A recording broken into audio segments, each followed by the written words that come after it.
In the last class, we are discussing about the how to use the class and object to create and store the data, and how we can create a class and how we can create the multiple object of the class, and how to use loops and condition to display the data. Okay, but till now, whatever the concepts we have used to store and display the static data. Okay, but whenever we are using the backend concept specifically, then we are not working with the 99%, we are working with the dynamic data only. Okay, because the purpose of the backend frameworks, the purpose of the programming languages are to communicate with the servers, to communicate with the machines, to interact with the databases, to interact with the other particular servers. That is a main particular concept. That's why we are using the programming languages and frameworks. So now in this particular class, we are going to start with the dynamic particular data. Okay, so now to work with the databases, to interact with the databases, to work with the dynamic data, we have a concept called Django ORM concept. Okay, so what is the ORM? Let's understand first. So you can see in this particular definition, Django ORM nothing but object relational mapping. So the entire process is called object relational mapping. Okay, and the particular, what is the concept we use, what is the topic we use to do this particular process, that is called object relational mapper. Okay, and what is the work of this particular mapper is doing the mapping process. So what is the mapping process? Now we can see here, it is saying continuation is a powerful aspect of the Django web framework. It serves as an abstraction layer that allows developer to write object oriented Python code. So mostly when we use the object-oriented programming code, whenever you wanted to create a structure where you are storing the data for the number of objects, which is then translate into the raw SQL queries. Means what will happen here? Whenever you wanted to store the data, okay, not as a statically. For example, if I go back to my particular project, and in the last class when we are storing the data, now you can see here we have created one particular class as a courses, and in this courses I'm storing course 1 data, I'm storing the course 2 data, I'm storing the course 3 data, like this, right? So and this course 1 and course 2 and course 3 storing the similar type of data, name, description, fee, status, and offers. So these particular fields we have stored as a one particular class. So here what I wanted to do, I don't wanted to store the data statically, like not directly as a developer. This data I wanted to store the dynamically, because I don't wanted to store the data manually. This data is going to be stored by the user. Maybe it is going to store in the admin panel. Maybe it is coming from the some other particular databases. Maybe it is coming from the front end part, nothing but the user interfaces part also. To work with these particular dynamic data and to store the data, we need one particular format. So this particular ORM concept is used to store the data into the relational databases format. What is the relational databases format? So database is used to store the data, and relational databases are used to store the data in the table structure. Table structure means table is divided into the rows and columns. Now you can see here in the last class, when we are storing this particular data, name, description, course fee. So these are the one particular, no, name is a one field. In this field, you can see one particular MPC information is saved. In the same, you can see second row, one more information is saved. Third row, one more particular information is saved here. So this row contain one particular information. Again, this particular row contain one information. Again, this row contains some particular information. So whenever I wanted to store any particular this type of data, then I need one particular relational databases. This concept is called relational databases. So relational databases are used to store the data in a structure format, and this structure is called nothing but the table format. And table is divided into the rows and column, and in the particular structure format, all the data is stored as a one field. Name is a one field, description is a one field, fees is a one field, You can see seat availability is one field, course offers are the one field here. Okay, now you can see here some more particular points related to the Django ORM. ORM stands for the object relational mapping. It enables you to manipulate the data in a relational databases using object oriented programming concept. So how we are going to create the database and how we are going to read the databases, how we are going to update the databases, if we wanted to delete the databases, how we are going to work with this. So for that purpose, we have to use the object oriented programming concept. So like normally how we created the class right now, if I go back to my particular project and if I go to the molus.py file, so now you can see how we have created the class. So this is a normal way how we created the class. So now what we need to do, we need to use some particular concept format which is used to store the data into the databases. So for that purpose, this particular format is not going to work. We need to use another particular Django libraries, and using those particular libraries, we need to use some particular functionality, ready-made functions to store the individual field. For example, I wanted to store some particular string related data, integer related data, float related data, booleans related data.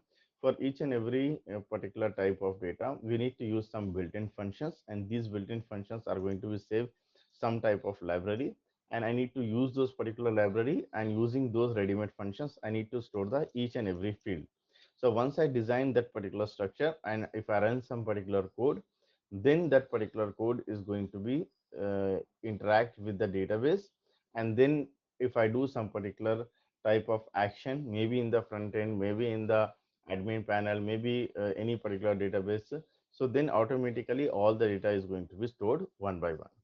Okay, so now come to the next point. With Django ORM, you can use the same Python APIs to interact with the various relational databases. For each and every particular databases, there are some particular adapters are there.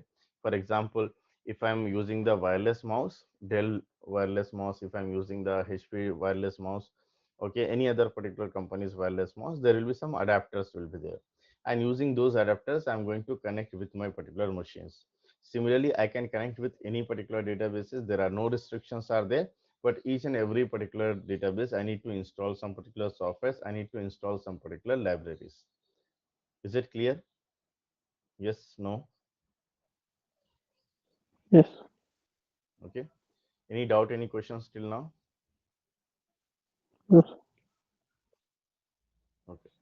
Now, what is the benefits, advantages, why we are using this ORM concept?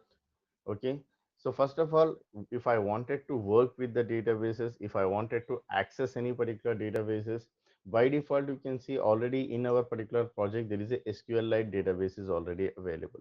But apart from the SQLite 3, if I wanted to use my own particular custom databases, because see, these databases are going to be changed frequently. For example, one particular project came and client is requiring MySQL database. One client is asking PostgreSQL database. Client is asking IBM databases. One client is asking Oracle databases. One client is asking Microsoft. So any particular database you can connect. Okay, there is no particular restrictions are there like I cannot go with this particular data, this particular data. For any particular database, you can access, but there are some particular settings will be there. We need to go through those particular documentations for the making a connection between the your particular Django project with the databases. Like in the last classes, how we are doing the settings for the each and everything. For example, if I am connecting any particular app with my particular project folder, if I'm connecting with any HTML folder with my particular project, or if I am connecting the static files, okay, if I'm connecting any particular static files, so whatever the work till now I'm doing, okay, so for each and every particular purpose, what I'm doing some particular settings to make a connections, right? Static folder connections, okay, app connections, HTML folder connections. So every time what I'm doing some particular settings related work. Same thing here also, we need to do some particular settings to access those particular different databases. Next thing you can see here, developers work with the Python objects rather than writing the SQL queries. The main thing here, you don't need to run the any type of SQL queries. Using those particular Python commands automatically, you're going to interact with the database, you have to do only few settings. You have to do some particular three commands only, and then that's it for you. Automatically it is going to interact with the databases, and whenever you do changes, automatically it is going to be reflect in your particular database every time. You don't need to run the SQL queries. Earlier days, okay, if you use other particular programming languages or frameworks, every time you have to run some particular SQL queries to create the tables, to fetch the particular any particular type of values. But here in Python we don't need to do any type of headaches. Okay, we don't have those particular headaches. Simply we need to write the pure Python code, class and objects formats only, how we have created manually in the Python programming language. Same thing here, but apart from that, there are some other particular commands are required. If we do some settings and if you run those commands, then automatically it is make a connection between your project and database, and everything is going to be done live. Okay, now, next thing is that you can switch databases without changing your code. Okay, for example, now you have written some particular code. Okay, the code is completely done. Now, okay, once you have make a connection of one particular database, now just assume, okay, client is doing some particular changes. Now, okay, now I don't want this particular database. I wanted to go with the other particular database. So nothing is going to be happen. There is no need to change any type of code. Only you need to just do the settings. That's it. For example, now I have used one particular Dell particular mouse, wireless mouse, and after some particular time, I wanted to use the HP mouse, wireless mouse only. So, do I need to do any changes in my particular laptop? No, only the adapter I need to change. That's it, right? Okay, same thing like wireless keyboard is there, some printer is there. So, if I'm using other particular printer, just I need to install some particular software related to that particular printer, and I can do once I do the settings, I can use that particular printer. Is it clear? Yes, no? Are you getting my point? Yeah, yes. Okay, so in most of the interviews also they'll ask you this type of questions.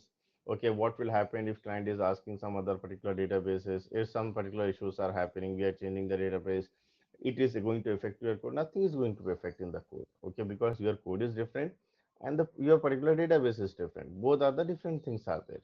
Okay, just we have make the connections. Once it is make connection, then both the things are working together. If there is a no connection, then we cannot work with that together. That's the only thing is there. Okay, and whatever the connections you wanted to add, you can add the connection. Okay, you want HP mouse, you can connect HP mouse. You want some particular Dell, you can connect with Dell. You can purchase any other particular mouse, you can connect with your particular machine. Same thing, whatever the database you wanted to connect, you can connect. There is no restrictions are there. Just do the settings. If any software is any particular libraries you need to install, you can install it. That's it for you.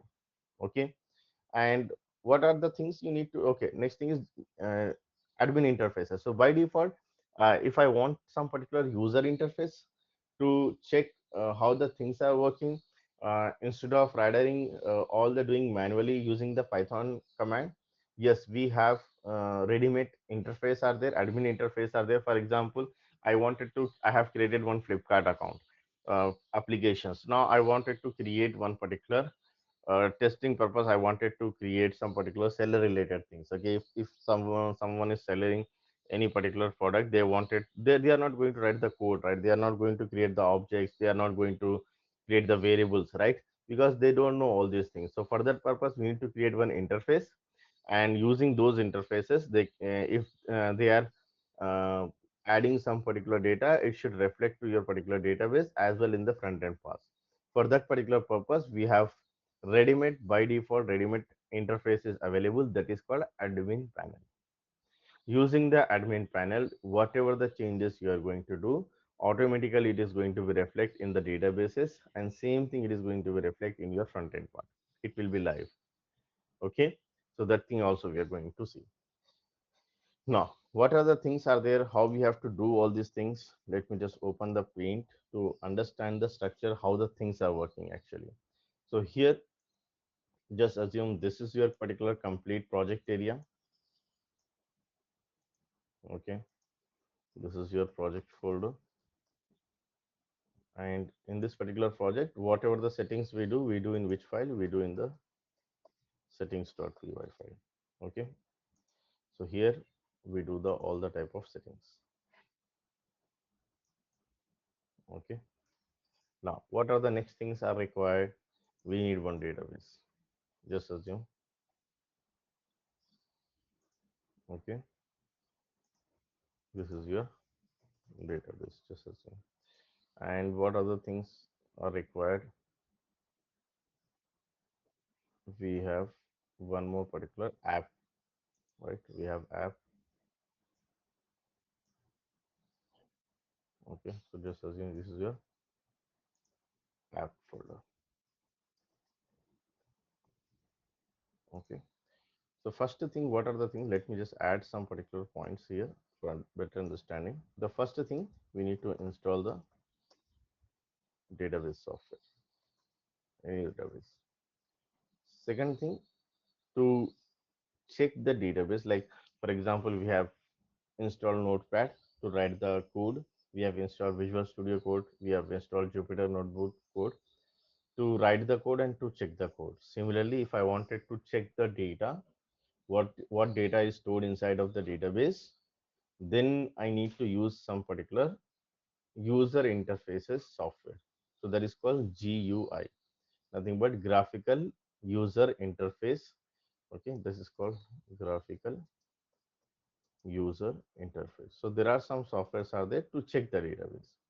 GUI database software. Okay, so here we are going to install one database, that is PostgreSQL database, and here we need to install one more software, that is called PGAdmin. PGAdmin is the one type of software when we can check the visuals. Okay, so this is like how we have installed the Python. If you just install the Python, where we need to write the code in the Notepad, Visual Studio Code, Jupyter Notebook. So these are the editors are there. Similarly, I have installed the PostgreSQL database where I need to see all the data, where I need to see all the structure. So for that purpose, we need to install the PGAdmin. Once we add the install, then what we need to make a connection between your project and database. Once I do the connection, what is the next thing is required? Next, once the connection is completed, you have to write classes. Okay, to create the table structure. Okay, for what purpose? For to create the database table. So when we create the structure structure, okay, so this is going to interact with the database table. So it will create databases table for this particular class. Every class create one particular database table.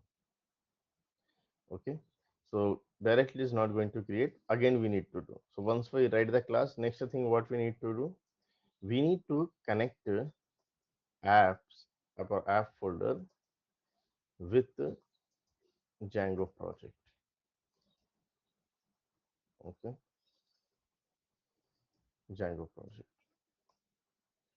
Next thing what, again, once it is done, again I need to do some particular installation command. Okay, again we need to run the commands to connect and create database table. Okay, that's it. So these are the simple steps are there. So here also we need to install some particular libraries when you're okay, make a connection. Here also do some particular commands and install some particular libraries. Okay, so these are the things are requirements are there. So first we need to make a connection from this particular database to setting files. Okay, and then we are going to write some particular code here in the models.py file, here where we write the code in the models.py file. And once we have written those particular codes, again what we need to do, again we need to make a connection between this particular file, again to this particular settings.py file. Okay, then automatically whatever we write, okay, then it is going to interact again with this particular databases. Okay, because everything is going to connect in the settings.py file. Is it clear? Now, how to install this particular softwares? So first of all, you have to go with the, in my particular laptop, it is already installed. Simple steps are there. Just you have to click next, next, next. That's it. I have already sent the recording video, previous recording video. So just you need to click on the download button, and just you have to check which particular OS you are using. For example, Windows you are using. Then you have this particular download the installer. Just you have to click on this particular download the installer. Automatically it is going to be installed. Just click, click, click. It will ask you create the password. Create the simple password 1234 like that only. Okay.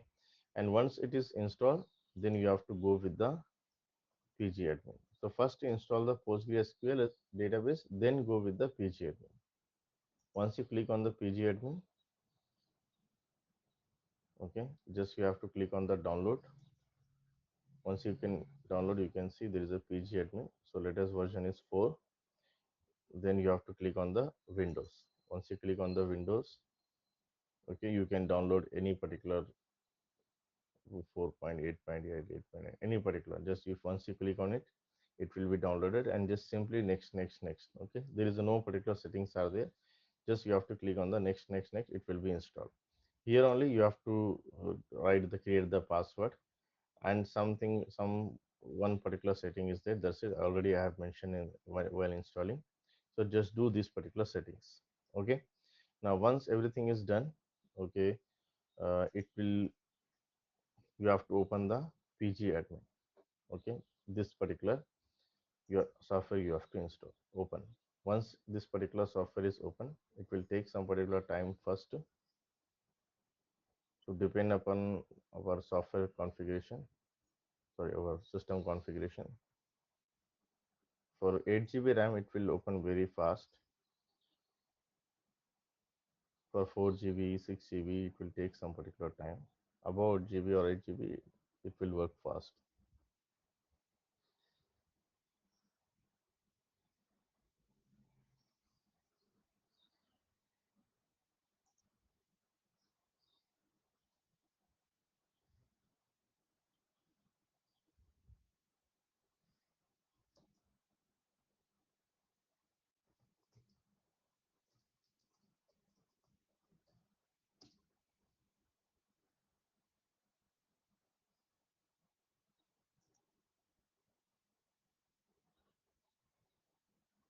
Okay.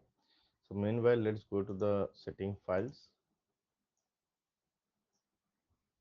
and in the setting files, we have database sections will be there. So now you can see this is your database sections. So here we need to do the settings here. We need to change the name of the database. So by default it is SQLite 3. We need to change it. Okay, let me just open. Now you can see here it is open. We have to click on the servers. So already some database are added here. So here I need to create the one more database. So I just need to click on the right click and click on the create. I need to create the new particular database. Now I wanted to give some particular one more particular database. Let me give this name as a 3DB. Okay, and let's save this. Now you can see one database is created. Now when I create the database, now you can see here there is a one owner name is coming Postgres. So by default this is the username. Okay, so this is the by default username. So if I let me just close this, so one database is created with the name of 3DB. So now what we need to do, we need to connect this database. We can create a number of databases. I wanted to create this particular database with my particular, this particular project. Now what are the settings are required here? So you can see here, okay, up once you install this, okay, one more particular library you need to install, that is called SciCup2 library. So what is this particular library? This library is responsible to make a connection between your particular database and project, because these are the two different things are there. So this will work as an adapter to make a connection between your particular project and database. For that purpose, just you have to open the command prompt and make sure whenever you're installing something related to Python, it should be run as the administrator. And once it is open, so just you have to, in my, it is everything was already installed, just you have to go this libraries library. And now you can see here, Psycup is the most particular popular PostgreSQL database adapter for the Python programming language.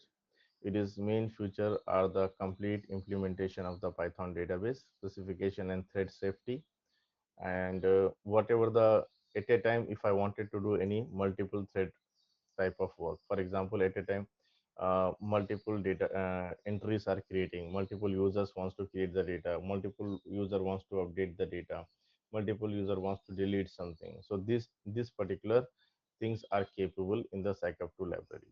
Okay, so multi-threading is by default available here, so whenever we are working with the database, multi-thread concepts is going to be work. So now what I need to do, I just need to copy this command to install this particular library, and I need to go to the command prompt, make sure it should be in the administrator mode. Okay, and just you have to copy paste this particular library name, and just you have to click on the enter command. So once you click on the enter command, it is going to be installed. So this saying requirement already satisfied, it means it is already installed in my particular laptop. So once it is installed, what you need to do, okay, so first PostgreSQL database, then pgadmin, then install the adapter, and then okay, you have to, okay, once it is done, you have to import one more particular library, pillow library. This library is used to store some particular media related content. For example, if I wanted to store an image, so by default, you cannot store those particular images dynamically. So to access those particular images, to display those particular images, you need to install one more particular library. There is a pillow library. Same thing what you have to do here, you have to run one command, pip install pillow library.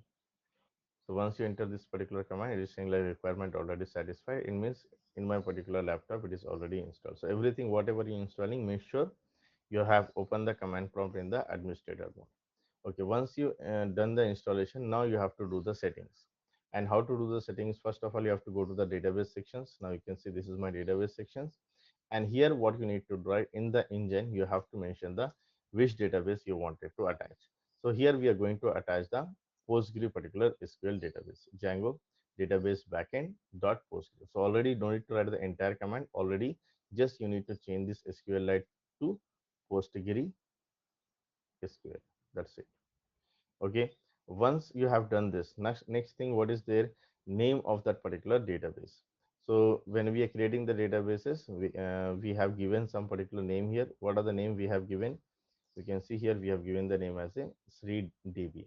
So here I need to give the same particular name here, but this, you can see base directory, when we mention the base directory, if it is in the same folder, so it is not in the same folder, it is the external things are there. So here I just need to mention the SreeDB. Okay, next what I need to do, and because this is the external things, we need to add the some other particular names here, some other particular sections here. What are the other particular sections are there? We need to mention the user also, like which user is there. So here when we create the database, here the data, that's owner nothing but the user. So here you need to mention this particular Postgres as a name here. So here you need to mention user as a Postgres. Next thing, once you done this, next thing you have to mention the password. So I have given the password as a 1234. So here same thing you need to mention, password is 1234. Next thing, where you actually are hosting here. So maybe in the real time you will be having some IP addresses, all these things, but here we are not making this live. So it is running on my particular laptop only. So that's why here I need to mention just localhost. Okay, and once I done this, I just need to save it to make a connection between my particular database with this particular project. Now you can see here we got the link here. It means there is a no error. If you save this file and if you're getting some particular error, it means there is some particular changes are required here. Okay, so now in the next class, what we are going to do, we are going to create some particular classes. Okay, and once we create the class, we are going to run some particular command which is going to interact with the database to create the table. So once we run the command, you can see here, if I go to the 3DB, and in the schemas, there is a concept called table sampling. Okay, so this is SciDB is there. This is the 3DB. Okay, so in this 3DB, if I go to the schemas and if I go to the table, now you can see nothing is coming here. Okay, there is a no particular. If I refresh also, nothing is there. You can see here, nothing is coming here because there are no tables are created still. So what I need to do here, if I run the command, if I click on the table, then automatically some tables are going to be created. Some by default tables are also created, and user defined means when we created some particular table class using the class name, that particular class name is going to be displayed here. Okay. So all these things we are going to learn in the next class. So as of now, just practice these things, install all the particular things, and make it settings, and then in the next class, so directly we can write the classes related code. Okay. Okay.